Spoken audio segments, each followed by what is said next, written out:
December 20th, 1943. A badly damaged U.S. B-17 Flying Fortress, Ye Old Pub, piloted by Second Lieutenant Charles Charlie Brown. It had been shredded by German fighters and flak after a bombing run on Bremen. The crew was wounded, the tail gunner was dead, and the plane was barely flyable. The plane was a wreck. Only one of the 4 engines was still at full power. One was knocked out, one was badly damaged, and the last was barely running.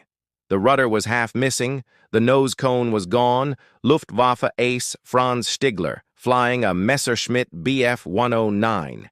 He had the B-17 completely at his mercy. It was an easy kill, and shooting it down would have earned him the Knight's Cross. As Stigler closed in for the kill, he saw the incredible damage to the bomber and noticed the wounded, frantic crew trying to save their comrades through the large holes in the fuselage. He saw the tail gunner was dead, and the plane was essentially defenseless. Stigler remembered the words of his commanding officer, "If I hear of one of you shooting a man in a parachute, I'll shoot you myself." He considered the crippled bomber and its crew to be in the same state as a man on a parachute. Defenseless.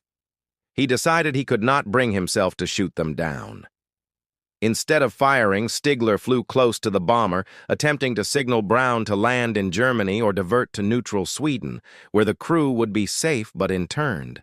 Brown did not understand or refused the signals, choosing to continue flying toward England.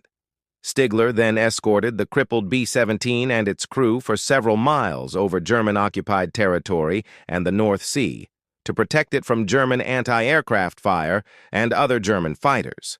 Once they reached open water, Stigler saluted the American pilot and flew back to his base.